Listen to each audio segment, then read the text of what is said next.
20 years. 2 decades of silence. That's how long it had been since I last saw my father, since the day he walked out of our lives, leaving me a bewildered 5-year-old and my mother a shattered woman. I can still picture him, his back turned, disappearing through the doorway, his worn denim jacket the last image etched in my memory. My mother, usually my pillar of strength, crumbled before my eyes, her sobs echoing through the empty house. I remember crawling into her lap, stroking her hair, trying to comfort her, though I myself was lost in a sea of confusion and fear. "Where's Daddy going?" I asked, my voice small and trembling. "He's gone, sweetheart," she choked out. "He left us." The divorce was finalized in his absence. No one knew where he'd gone, why he'd left. My grandmother and I plastered missing posters around town, clinging to a sliver of hope, but he vanished without a trace. Years passed. Mom remarried a wonderful man named Steve, and I eventually went to college, built a life, found love with my fiancée, Alicia. But the ghost of my father lingered, a shadow in the back of my mind. Every now and then, I'd find myself searching for him online, hoping for answers, for closure. But nothing ever turned up. So, when his message popped up on my phone, I was stunned. "Is this David Lewis? From Topeka? And your mom's name is Penelope? If so, this is your father. I've been trying to get in contact with you." I stared at the screen, disbelief washing over me. More messages followed, filled with apologies and a desperate plea to meet. My initial reaction was skepticism. Was this some elaborate scam? But he mentioned details about my childhood, things only my father could know. The ginger cat named Rusty I'd had as a toddler, my beloved teddy bear, Mr. Snuggles. A whirlwind of emotions swirled within me. Anger, confusion, curiosity. After a moment of stunned silence, I replied, "Why do you even want to meet with me? If there's something you want to say, just type it out." His response was immediate. "David, I'm so glad you wrote back. I was afraid I had lost you. Trust me, I need to see you in person. If you never want to see or speak to me after that, I promise I'll never reach out to you again." I tossed the phone onto the bed and stared at the ceiling, my mind reeling. Alicia found me like that, her brow furrowed with concern. I showed her the messages, explaining the situation. "What do you want to do, babe?" she asked, her voice gentle. "You don't owe him anything. You don't have to meet him. But the need for answers, the yearning to understand why he'd abandoned us, outweighed my apprehension. "I think I want to meet him," I said, my voice firm despite the tremor in my hands. He sent me the address, a small cabin in the woods, just 30 minutes from our apartment. Anger flared within me. He'd been this close all these years. Why now? Alicia insisted on coming with me, but I convinced her to stay put, promising to call if anything seemed amiss. The drive to the cabin was a blur of conflicting emotions, anticipation, dread, a simmering rage. As I pulled up to the cabin, a sense of unease settled over me. It was a picturesque little place, nestled among the trees. The door swung open, and a man emerged, his face etched with a mixture of hope and anxiety. It was him, my father. He looked older, thinner, his hair streaked with gray. The years had taken their toll. He gestured towards a cabin. "Come on in, David. I have a lot to explain." I followed him inside, my gaze fixed on his back, a torrent of unspoken accusations swirling in my mind. The cabin was cozy, decorated with a woman's touch. Perhaps he had a wife, a new family. Mom remarried. I blurted out, unable to contain the bitterness in my voice. "His name is Steve. He's a great guy." The smile faltered on his face. "I know," he said softly. "I saw it on social media. She looks happy." A pang of guilt pricked me, but I quickly pushed it aside. "Why did you ask me to come here? After all this time?" I demanded, my voice sharp. "If you're going to ask for money or a kidney, you can forget it." He looked at me, his eyes filled with a deep sadness. "I just needed to see you," he said, his voice barely a whisper. I wanted to explain why I left. "I'm not asking for forgiveness, but I do want you to understand." I braced myself for the usual excuses. Another woman, gambling debts, a life of crime. But what he said next sent a chill down my spine. "I'm a werewolf," he stated simply, his voice heavy with resignation.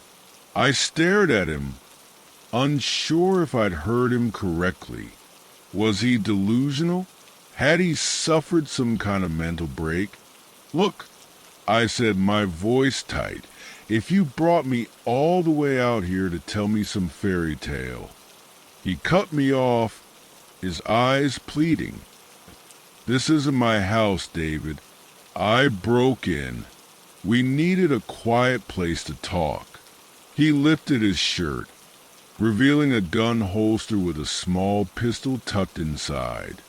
"I need you to do something for me," he said, his voice trembling. "I've spent years searching for a cure, a way to end this. All I could find was this." He pulled out the gun, tears streaming down his face. "Silver bullets. It has to be done by someone who loves the afflicted. Please, David, you're all I have." I stared at the gun in disbelief. This was insane. "Dad, you need to go to a hospital," I said, my voice shaking. He shook his head, blocking the door. "It's happening soon," he said, his breath coming in ragged gasps. "Once night falls, I won't be able to control myself. I've killed people, David. You won't be any different. Even if you are my son." Fear gripped me. I clutched the gun to my chest, unsure what to do. He stumbled outside, and I followed, my mind reeling. I glanced at my car, the escape route seeming miles away. "Don't even think about it," he rasped, his voice strained. "You won't make it." He looked up at the darkening sky. "It's starting. Forgive me, David. Please know I always loved you." He collapsed to the ground, his body convulsing. And then it happened. His skin split open, tearing like paper. I watched in horror as a monstrous creature emerged, its eyes glowing with a terrifying intensity. I screamed, raising the gun. The creature lunged, its snarls echoing through the night. I fired, 2 shots ringing out in the darkness. The beast stumbled, a look of surprise on its monstrous face, before collapsing to the ground. I ran. I didn't look back. The drive home was a blur of terror and confusion. I couldn't tell Alicia the truth, so I concocted a lie about my father being a drug addict who'd broken into the cabin. She held me close, her presence a comfort in the aftermath of the nightmare. Dawn broke, casting a pale light through the window. I finally started to breathe again, to convince myself that it had all been a hallucination, a bad dream. That's when my phone buzzed. I instinctively glanced at the message, and my blood ran cold. It was a single sentence, chilling in its simplicity. David, it didn't work. The words hung in the air, a specter of dread seeping into the fragile piece I'd clung to. Had I imagined it all? The cabin, the creature, the gunshots echoing through the night?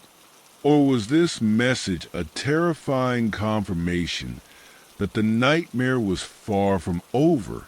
I stumbled to the bathroom, splashing cold water on my face, desperate to shake off the lingering fear. Looking in the mirror, I saw a stranger staring back at me, haggard eyes bloodshot, haunted by the events of the night. Alicia stirred on the couch, her voice thick with sleep. "David, what's wrong?" I forced a smile, my voice trembling. "Just a bad dream, babe. Go back to sleep." But sleep was a distant land, unreachable in my current state. I spent the rest of the morning pacing the apartment, the phone clutched in my hand, waiting for another message, another sign, another piece of this terrifying puzzle. The hours crawled by. The sun climbed higher, casting long shadows across the room. The normalcy of the day felt like a thin veneer over the chaos that churned within me. Was my father still out there, a creature of the night, stalking the shadows? Or was he dead? Had I actually killed him? The guilt gnawed at me, a heavy weight settling in my stomach. I'd shot my own father, a man I barely knew, a man driven to desperation by a curse he couldn't control. And yet, a part of me couldn't shake the feeling that I'd done what had to be done, that I'd protected myself, protected others, from a creature capable of unimaginable violence. The phone remained silent. The silence was deafening, a constant reminder of the unanswered questions, the lingering fear. I tried to focus on work, on the mundane tasks of daily life, but the events of the night kept intruding, flashing before my eyes like a horror film on repeat. As the day wore on, the initial shock gave way to a gnawing uncertainty. What did the message mean? It didn't work. Did it mean the silver bullets hadn't killed him?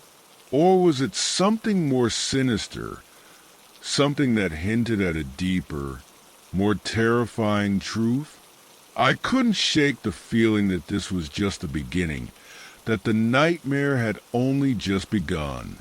The phone remained silent, a ticking time bomb in my hand, waiting to detonate with the next chilling message from my father, the werewolf.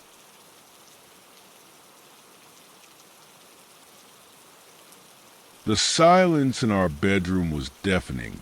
17 years I'd spent with Mary, and not once had she uttered the words, "I love you."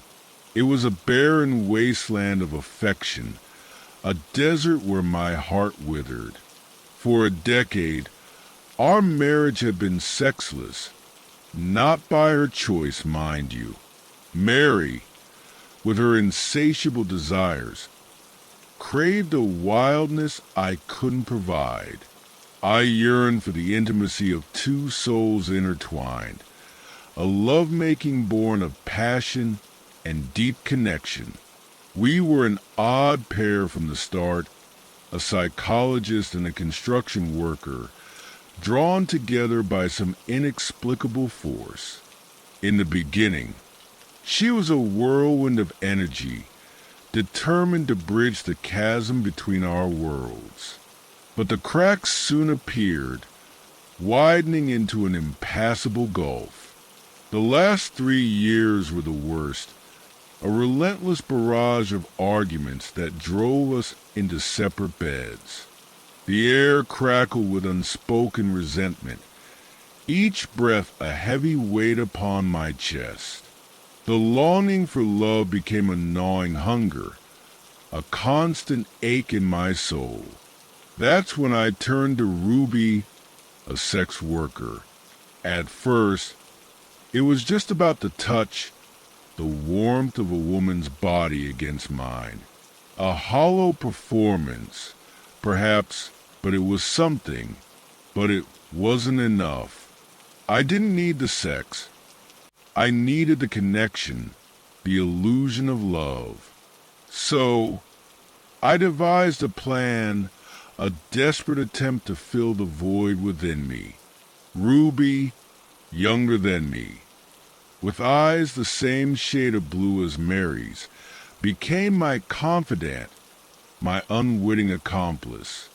I handed her flashcards, each one bearing a phrase, a whisper of affection I so desperately craved. You make me feel safe, I'd say, my voice trembling. Hold me tightly and don't let go, I'd plead, my heart aching. You're the best thing that's ever happened to me, I'd confess, my soul laid bare. I love you so much, I'd whisper, the words catching in my throat. Ruby, bless her heart, played along.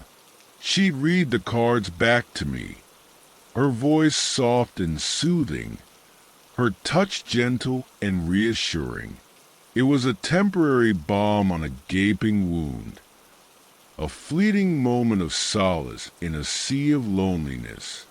But like any drug, the high was temporary, the withdrawal unbearable. I was hooked, addicted to the illusion of love, the phantom warmth of her embrace. My newfound happiness didn't go unnoticed by Mary. I carried myself differently, a spring in my step, a glimmer of hope in my eyes. It even seemed to affect her, softening her edges, though a suspicion lingered in her gaze.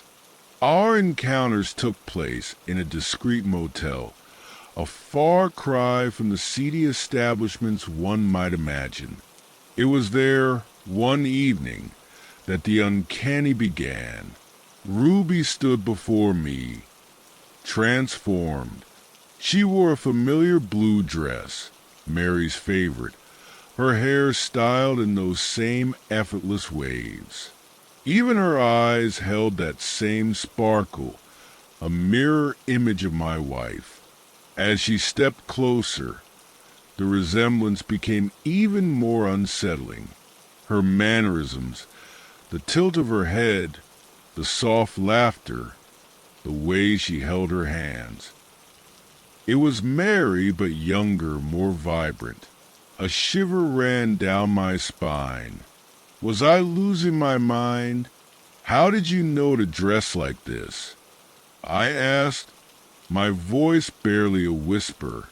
She smiled, that familiar tilt of her head, sending a chill down my spine. I thought you'd like it. Don't you remember how much she loved this dress? My blood ran cold. This was no coincidence. She was watching us. The realization hit me like a ton of bricks. I couldn't stay there, not with this unsettling echo of my wife. I mumbled an excuse and fled. That night, an unexpected warmth filled the air between Mary and me. "I've missed you," she said, her voice soft, a hint of vulnerability I hadn't heard in years. "Really?" I replied, surprised by the flicker of hope that ignited within me. She nodded, reaching across the table to brush my fingers with hers. In the bedroom, the barriers between us crumbled.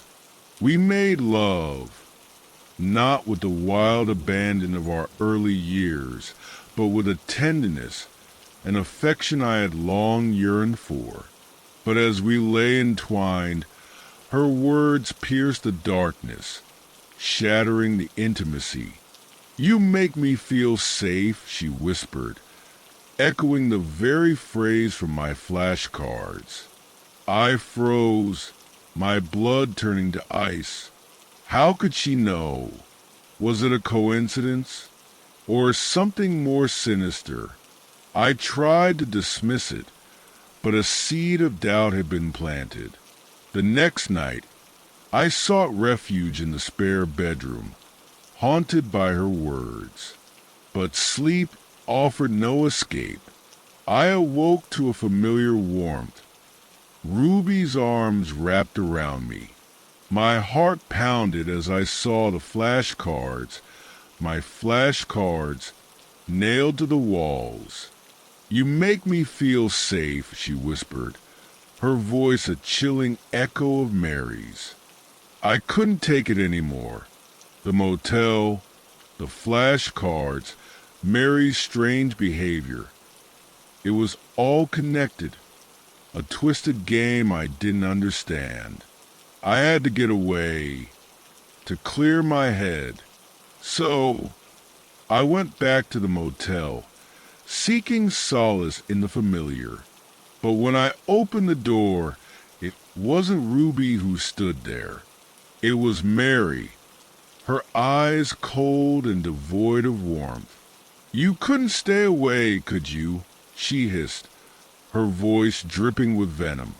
"Mary, what is going on?" I stammered, my voice trembling. "Mary," she scoffed, "is that what you call me now? You pathetic little man." Her words were like daggers, each one a reminder of my inadequacy. "You think paying for affection makes you a man? You think a few nice words on flashcards can fix your sad, broken life?" I cowered under her assault, my body shaking. "Stop it," I pleaded, my voice barely a whisper. But she continued, her words like a hammer blow to my already shattered ego. "You're worthless. You were never enough for her. You'll never be enough for anyone." Something snapped inside me. The years of suppressed anger, the humiliation, the constant reminders of my failures, it all came pouring out. I lunged at her, shoving her with all my might. She stumbled backward, crashing through the glass coffee table. Panic seized me. Blood pooled around her motionless body. I dragged her to the bathroom, my mind reeling. I had to get help. I dialed 911, my voice shaking, my words incoherent. The police arrived quickly. I led them to the bathroom, bracing myself for the horror. But when I pulled back the shower curtain, there was no blood, no body. Instead, a mannequin lay in the tub, its glassy eyes staring blankly, my flashcards pinned to its chest and limbs. You make me feel safe. I love you. You're the best thing that's ever happened to me." The officers stared at me, confusion etched on their faces. I couldn't explain it. I didn't understand it myself. As I slumped against the wall, my gaze fell upon a flashcard, different from the others. The handwriting was sharp, deliberate. "Smile. I'm watching you. Your loving wife." My blood ran cold. I scanned the room, noticing the tiny red lights blinking in the corners. Cameras. She had been watching me all along, every intimate moment, every desperate plea for affection. Fury and disbelief surged through me. I had to confront her, to understand this twisted game she was playing. I raced to the university, my mind a whirlwind of emotions. I burst into her lecture hall, ignoring the startled faces of the students. And there she was, Mary, standing at the front, a projector displaying images of me, of us, our arguments, our intimate moments, my encounters with Ruby, all laid bare for her students to see. "Welcome, darling," she said her.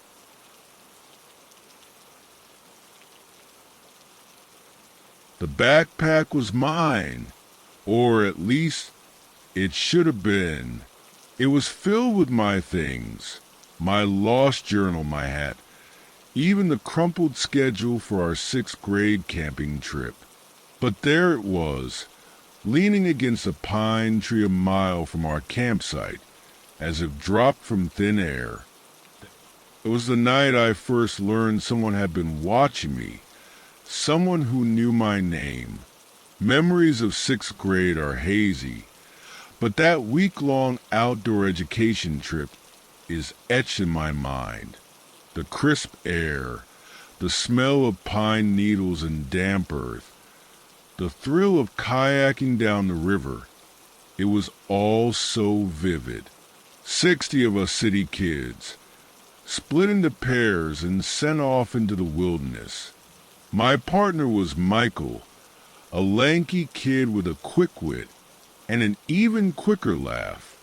We were inseparable that week, exploring the woods, learning to build fires, and trying to outdo each other with spooky stories around the campfire. The final challenge was survival night. Each pair was given a gallon of water, a tarp, a few matches, and a meager bag of food, then sent off into the woods, at least a mile from anyone else. We were supposed to build a shelter, make a fire, and survive the night. Easy, right? Not for two 12-year-olds with overactive imaginations. "You've got the matches, right?"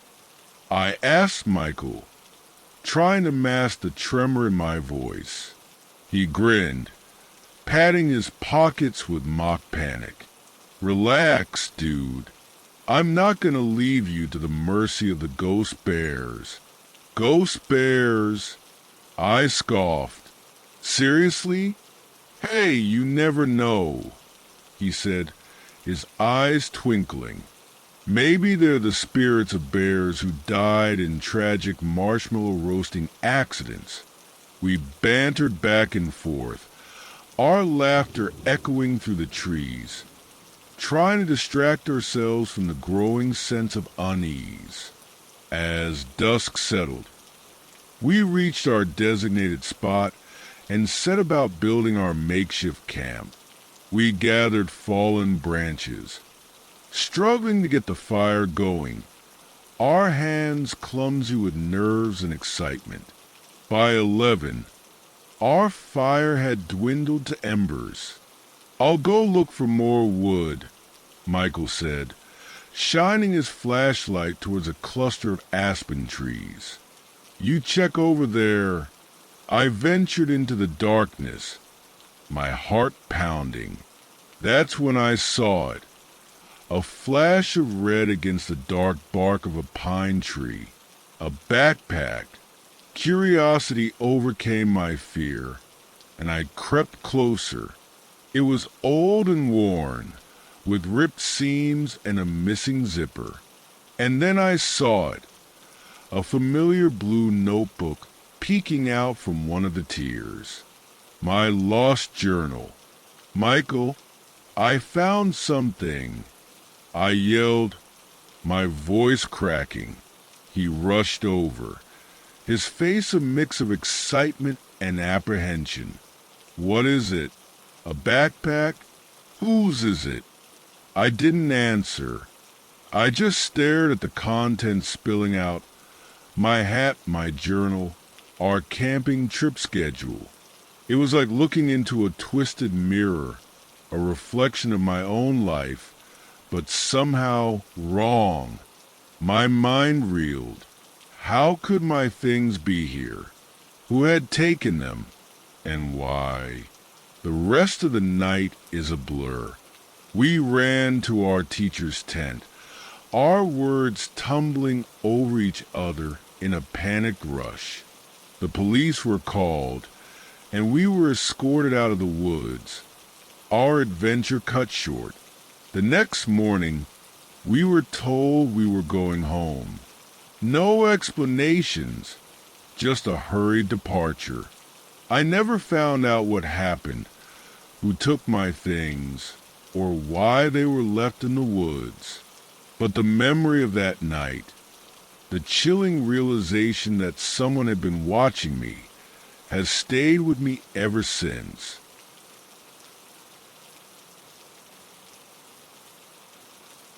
I woke up feeling like I hadn't slept in days. Exhaustion clung to me like a shroud, a constant companion that wouldn't let go. This wasn't normal for me.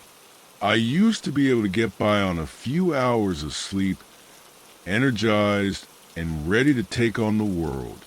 But lately, it was like something was draining the life out of me. My doctor couldn't find anything wrong.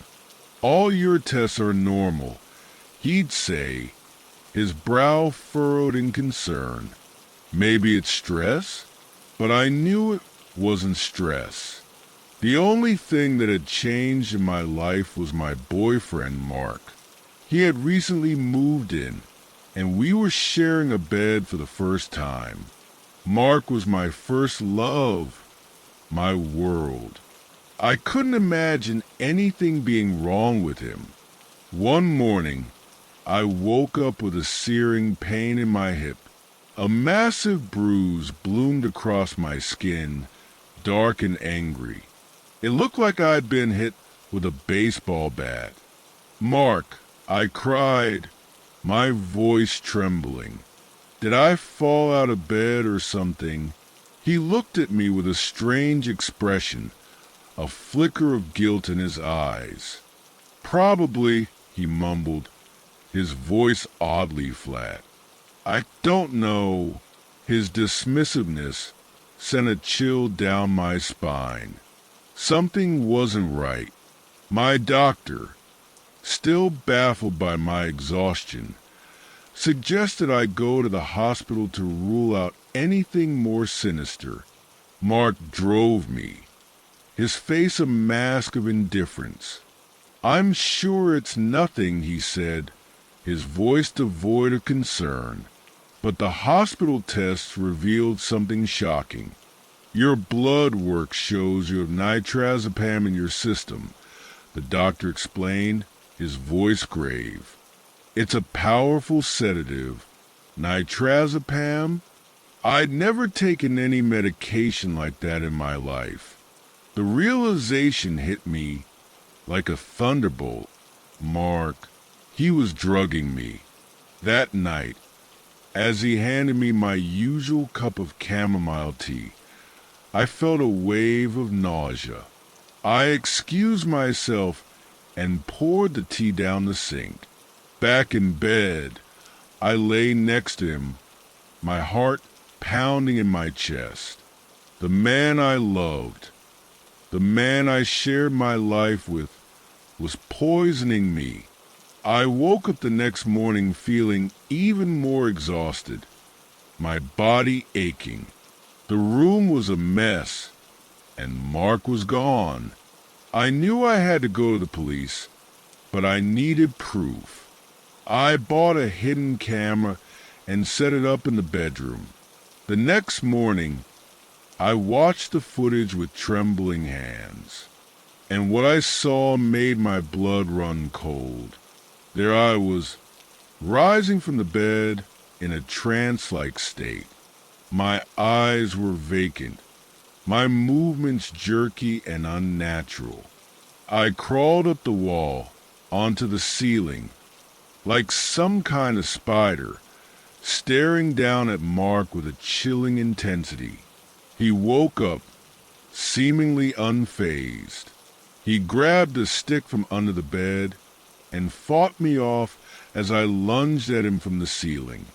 He subdued me, handcuffed me to the bed. The marks on my wrists, the bruises on my body, it all made sense now. When Mark came home from work, I confronted him. "Why didn't you tell me?" I cried, my voice raw with pain and betrayal. He shrugged. "I thought you knew," he said, his voice cold. "The drugs usually make things easier." "Easier?" I screamed. "You were drugging me, controlling me, turning me into some kind of monster." He looked at me with a chilling indifference. "You're not so bad," he said. "My last girlfriend was a real psychopath. You're a walk in the park compared to her."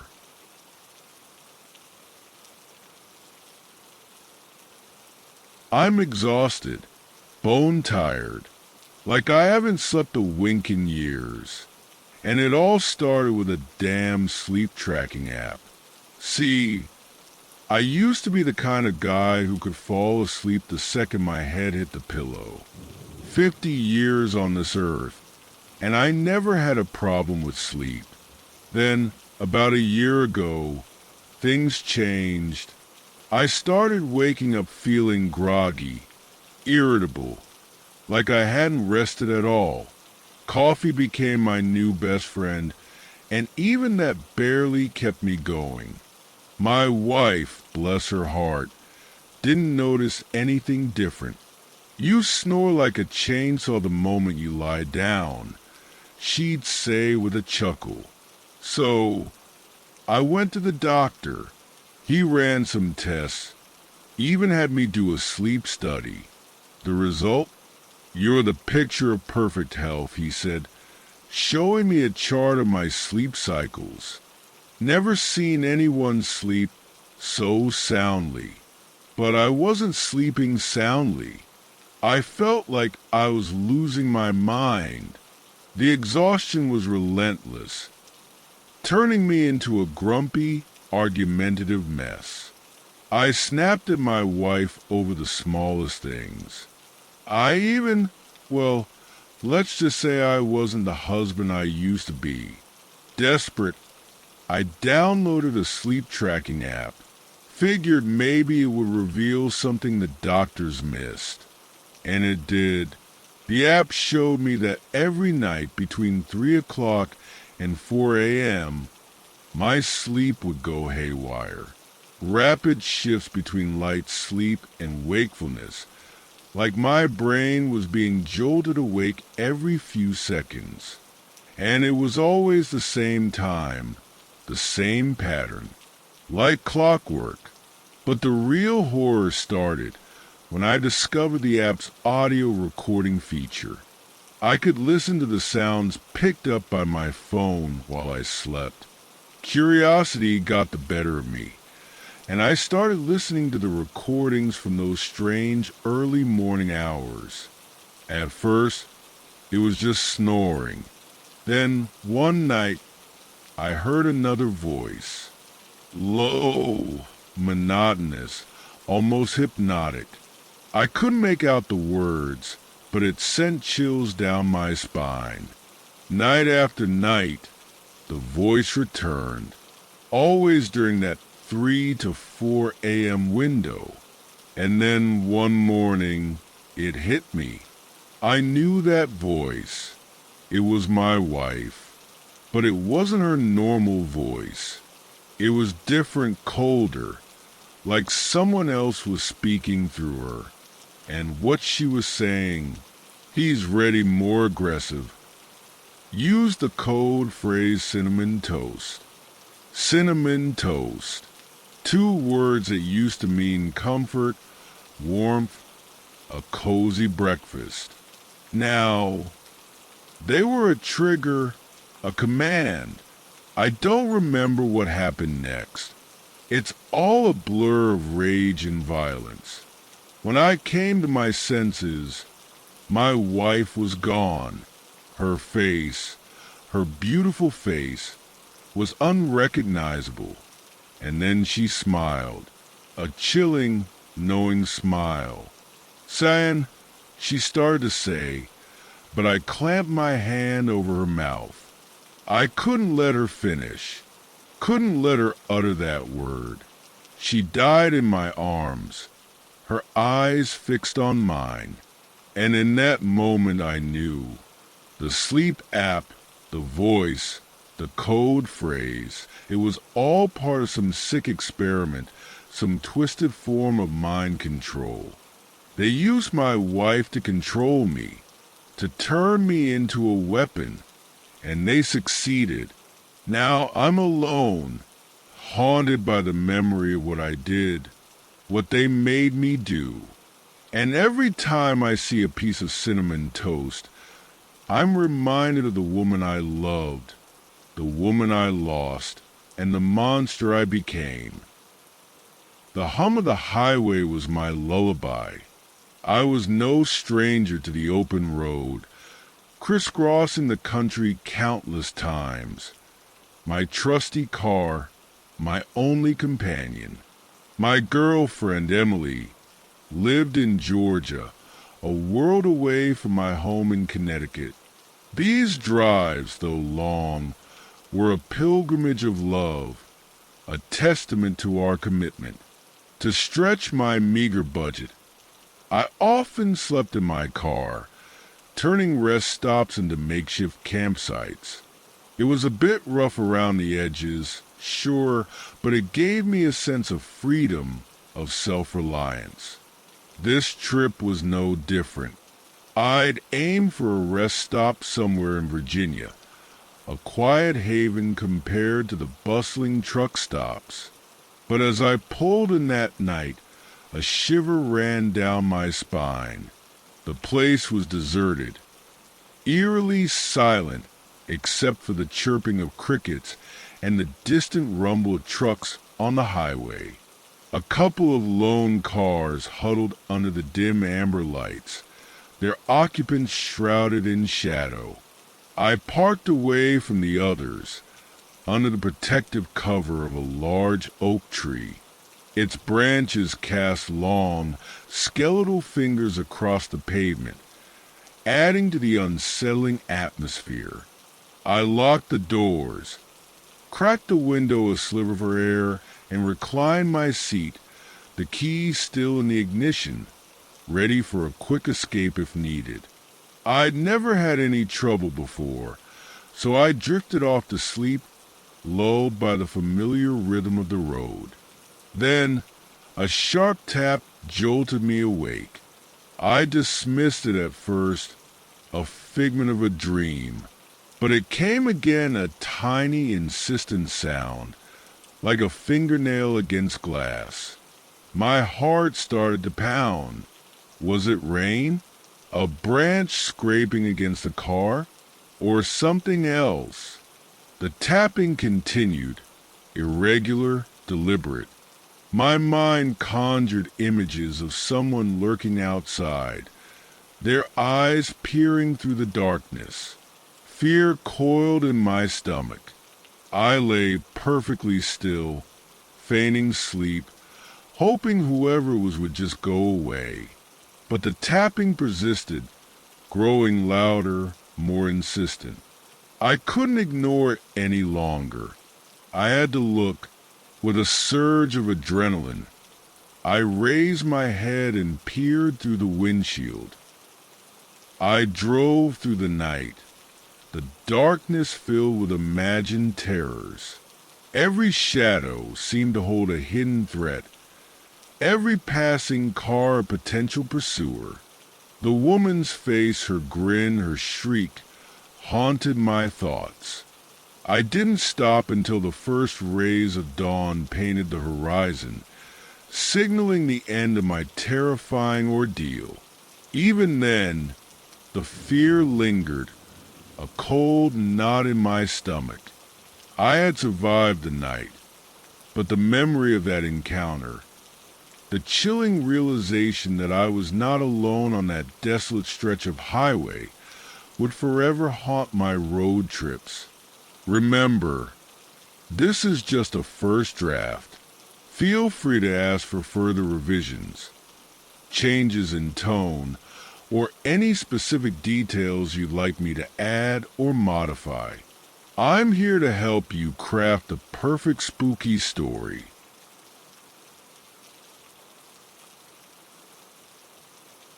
"6 months. That's how long the silence had stretched. A gaping hole in my life where my husband, Rick, used to be. He'd left for work one morning and simply vanished. No trace. No goodbye. Just an empty space at the breakfast table and a chilling void in my heart. The police investigation fizzled out. The missing posters faded, and the whispers in our quiet suburban neighborhood eventually died down. I resigned myself to the agonizing truth. Rick was gone. Then one sunny afternoon, as I tended to my petunias, the impossible happened. The garden gate creaked open, and there he stood, as if he'd never left. The same tousled blonde hair, the same mischievous glint in his blue eyes, the same familiar curve of his lips. It was a miracle. Our families rejoiced. Our friends celebrated. But a cold dread settled in my stomach. Something wasn't right. I know it sounds crazy, but the man who returned wasn't my husband. Oh, he looked like Rick, sounded like Rick, but there were subtle differences, unsettling discrepancies that chipped away at my sanity. The morning after his return, he took a sugar cube and dropped it into his tea. Rick hated sugar in his tea. He always said it masked the delicate flavors, the subtle nuances he so enjoyed. Then there was the golf tournament. Rick never missed it. He'd once skipped our anniversary dinner to watch his favorite golfer compete. But when I recorded the tournament for Rick, he barely reacted. He thanked me politely and then suggested we order takeout. No excitement, no enthusiasm, just a bland indifference. One night, I woke to find him hovering over me, his eyes blank, his expression unreadable. "What are you doing?" I asked, my voice trembling. He stared at me for an eternity, then finally mumbled, "Sorry, honey. Sometimes I can't believe this is real," before rolling over and falling asleep. Days turned into weeks, and the unsettling incidents piled up. At a neighborhood party celebrating his return, Rick played peekaboo with little Jackson, our neighbor's toddler. Rick despised children. He'd always said they were noisy and messy, and he couldn't understand why anyone would want them. Then there was Sally, our next-door neighbor, who'd been having an affair with Rick for years. When I called her a nosy busybody, Rick simply agreed, a placid smile on his face. The real Rick would have flown into a rage, defending his mistress with venomous fury. I tried to rationalize it all. Perhaps he'd suffered some kind of head trauma, a memory-altering injury that had changed his personality. But deep down, I knew the truth was far more sinister. You see, if this was truly Rick, he'd have a scar on his forehead, a jagged reminder of the night I cracked his skull with a golf club. But there was nothing, not a mark. I knew I couldn't go to the police. They'd think I was crazy. So, I did the only thing I could think of. I ordered a DNA test. One night, while Rick slept, I carefully plucked a few strands of his hair and sent them off to the lab. The wait was agonizing. I watched him closely, every action, every word, searching for clues, for answers. Rick never seemed to eat or drink. He never touched his beard trimmer, yet his facial hair remained perfectly groomed.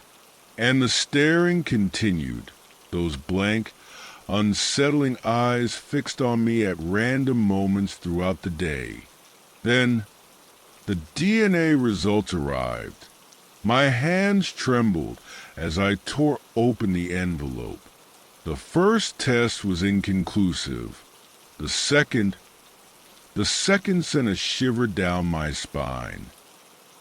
Where there should have been a list of relatives, ancestors, a family tree branching out through generations, there was nothing, just a single word, printed in stark black letters, unknown.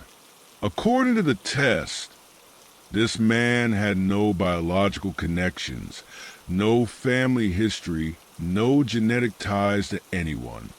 It was impossible. How could a person exist without a past, without roots? I sat in the study, surrounded by Google searches about DNA anomalies and unexplained phenomena, my mind reeling. Then, a voice cut through the silence, chilling me to the bone. Rebecca? I hadn't heard him come in. He stood in the doorway, his face unreadable, his voice sending shivers down my spine. "What the hell is this?" he asked, holding up the DNA test results. My heart pounded in my chest. I tried to speak, but the words caught in my throat. He stepped closer, his voice low and menacing. "You think you're so clever, don't you? Snooping around, digging into things you don't understand." I shrank back, fear gripping me. Who was this man? What did he want? "I know what you did," he continued, his eyes boring into mine. "I know you killed him." Panic surged through me. He knew, but how? "I buried him in the garden," I stammered, my voice barely a whisper. He was cheating with Sally. I couldn't take it anymore. A cruel smile twisted his lips. "You're a terrible liar, Rebecca." He stepped closer, his hand reaching out to caress my cheek. I flinched, but he gripped my chin, forcing me to meet his gaze. "You see, Rebecca," he whispered, his voice sending chills down my spine, "I'm not Rick, and I'm not human either." His eyes flickered, a strange light dancing within them. His skin seemed to shimmer, his features shifting, becoming something otherworldly, something terrifying. I screamed, trying to pull away, but his grip was like iron. He leaned in, his breath hot against my ear. "You invited me in, Rebecca. You welcomed me into your home, your bed, and now you're mine." His lips brushed against my ear, and a wave of nausea washed over me. I thrashed against him, but it was no use. He was too strong. He dragged me towards the bedroom, his touch leaving a trail of ice on my skin. I caught a glimpse of myself in the mirror, eyes wide with terror, hair disheveled, a stark contrast to the creature that held me captive. He threw me onto the bed, his body pressing down on mine, suffocating me with his unnatural presence. I closed my eyes, bracing for the inevitable. But then, a sound pierced the silence, a loud pounding on the front door. He froze, his attention momentarily diverted. "Rebecca, are you in there?" It was Sally's voice, filled with concern. He snarled, his grip tightening. "Don't you dare," he hissed. But it was too late. Sally was already pushing the door open, her eyes widening in horror at the sight before her. "Rebecca! Oh my God!" He lunged at Sally, his form shifting, becoming a monstrous silhouette against the dim light. I screamed, scrambling off the bed, desperate to escape. The creature and Sally grappled, their screams echoing through the house. I stumbled out of the bedroom, my heart pounding, my mind reeling. I had to get help. I had to get away. But as I reached the front door, a chilling realization washed over me. I was trapped. The creature, whatever it was, had taken Rick's place, infiltrated my life, my home. And now, it was too late to escape.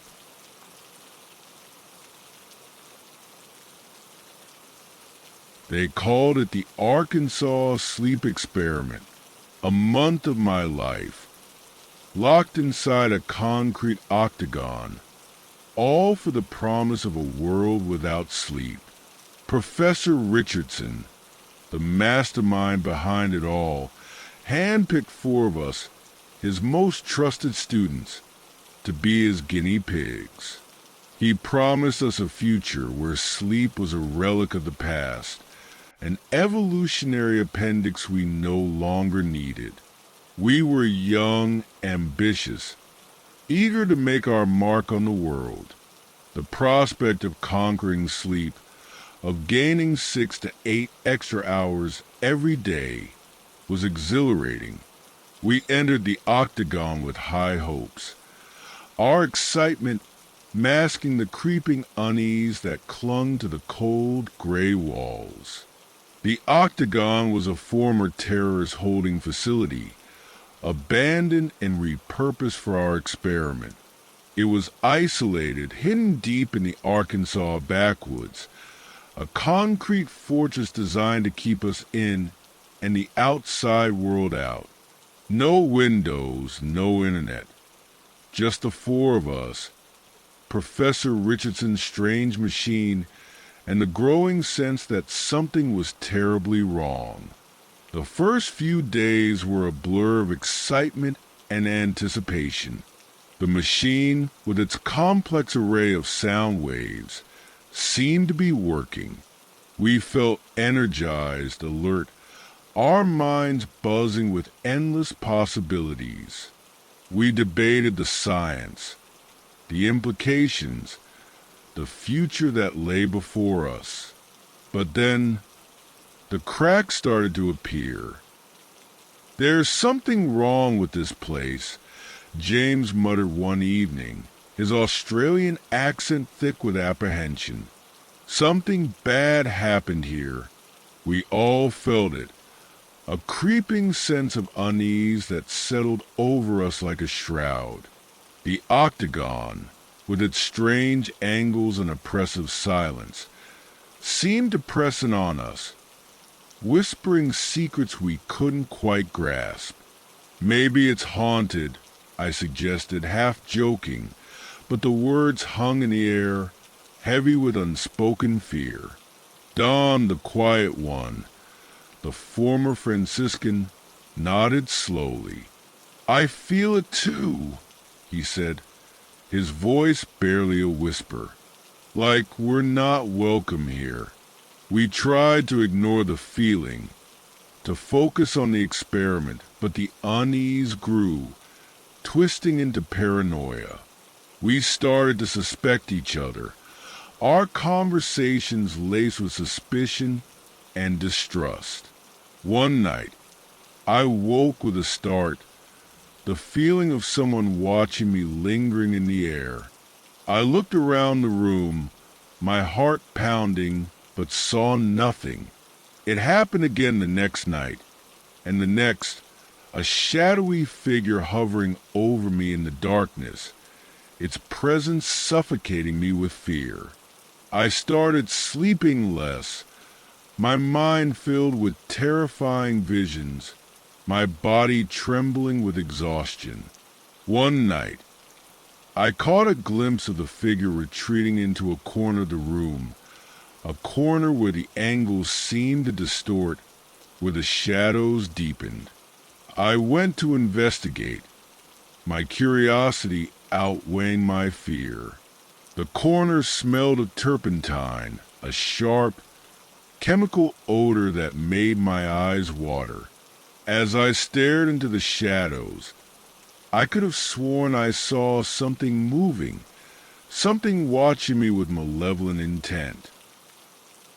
I fled the room, my heart pounding in my chest. I started taking my naps in the library, hoping to escape the oppressive atmosphere of my room. But the feeling of being watched followed me.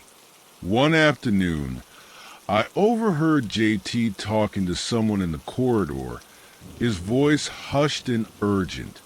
"There are more degrees in this building than there should be," he whispered. "Just enough to drive you mad." The other voice, distorted and unfamiliar, replied, "Those are the degrees of ripping." I froze, my blood turning to ice. Who was he talking to? There was no one else in the octagon, just the four of us. I followed JT, but he disappeared around a corner. I bumped into James, his face pale and drawn. "Have you seen anyone who shouldn't be here?" I asked, my voice trembling. He looked at me, his eyes wide with fear. "How did you know?" he whispered. He told me he'd been hearing his dead mother's voice, calling out to him, beckoning him. I confessed to hearing a crying child, a sound that seemed to seep from the walls themselves. We decided to tell Don, hoping he could offer a rational explanation. "It's the machine," he said, his voice calm, but his eyes filled with a deep-seated fear. "It's messing with our brains, making us hallucinate." But even as he said the words, I could see the doubt in his eyes. The days that followed were a descent into madness. We isolated ourselves, our paranoia growing, our hallucinations becoming more vivid, more terrifying. James confessed that the voice he'd been hearing wasn't his mother after all. It was something else, something sinister, something that spoke of dark secrets and hidden exits. "It told me how to get out," he whispered, his eyes wild with fear. "It said we have to cut JT open." I stared at him, horrified. Was he losing his mind? Days later, I saw Dawn standing in the corridor, a strange smile on his face. He waved goodbye and stepped into the elevator, but there was no elevator in the octagon. It was a single-story building. James and I watched in horror as the doors closed, taking Dawn with them to an unknown destination. We were alone. A group of blurry figures appeared, their forms shifting and distorted. I grabbed James's arm and ran, the figures' haunting laughter echoing behind us. We ended up in the kitchen, hiding in the shadows, our breaths coming in ragged gasps. But when I looked around, James was gone. I heard screams, echoing through the octagon, drawing me towards JT's room. I pushed open the door and gasped. James stood over JT's mutilated body, his hands covered in blood, a crazed look in his eyes. "I have to get out," he mumbled, digging through JT's entrails. I backed away, my stomach churning. I ran, not stopping until I reached the kitchen. I found some candles, melted the wax, and stuffed it into my ears, desperate to block out the screams, the whispers, the growing madness. I curled up in a corner, closed my eyes, and prayed for sleep to take me. When I woke, Professor Richardson was shaking me awake. I'd been asleep for days. "Where are the others?" he asked, his voice sharp with concern. I told him everything. The hallucinations, the disappearances, the horror of JT's death. He listened patiently, then shook his head. "Those were waking dreams," he said, his voice calm and reassuring. "The machine needs tweaking. The others are fine. They'll be laying low for a while." I wanted to believe him, but I couldn't. I'd seen too much, heard too much. The octagon was a place of nightmares, a place where reality twisted and distorted, where the lines between dreams and waking life blurred. I tried to find the others, but they were gone. I tried to tell the police, but they dismissed my story as the ramblings of a sleep-deprived mind. I never found the octagon again. It vanished, swallowed by the Arkansas wilderness, its secrets buried deep within its concrete walls. But the memories remain, vivid and terrifying. The shadowy figures, the whispering voices, the screams that echoed through the night. They haunt my dreams, my waking moments, a constant reminder of the horrors I witnessed. Professor Richardson was right about one thing. Sleep is a necessity. It protects us from the darkness, from the creatures that lurk in the shadows, from the things that go bump in the night. But sometimes even sleep can't keep the nightmares at bay. But as the screams died down and an eerie silence descended upon the house, I knew I couldn't stay there, frozen in fear. I crept towards the living room, my heart pounding with a mixture of dread and morbid curiosity. The sight that greeted me was both horrifying and strangely mesmerizing. Sally lay sprawled on the floor, her eyes wide and lifeless, a dark stain spreading across her chest. But it was the creature standing over her that truly stole my breath. It wasn't Rick. It was something else entirely. Taller, its skin shimmering with an unnatural iridescence, its eyes glowing with a malevolent intensity. Its hands, no longer human, were tipped with long, sharp claws, still dripping with Sally's blood. I gasped, stumbling back, my hand instinctively reaching for the phone in my pocket. But the creature turned towards me, its head cocked, its eyes narrowing as if sensing my presence. "Where do you think you're going?" it hissed, its voice a guttural growl that sent shivers down my spine. I froze, my mind reeling. I had to get out of there, but my legs wouldn't move. The creature took a step towards me, its claws scraping against the hardwood floor, the sound echoing through the silent house. "You can't hide from me, Rebecca," it snarled, its voice dripping with malice. "You're mine now." I turned and ran, my bare feet slapping against the cold tiles, the creature's heavy footsteps pounding behind me. I burst through the back door into the darkness of the night, the cool air stinging my lungs. I didn't know where I was going, just away, away from the creature, away from the house that had become my prison. I stumbled through the garden, my nightgown catching on rose bushes, my breath coming in ragged gasps. The creature's snarls echoed behind me, growing closer, its presence suffocating me with fear.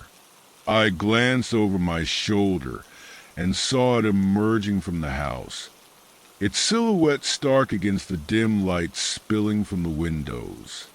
It was gaining on me.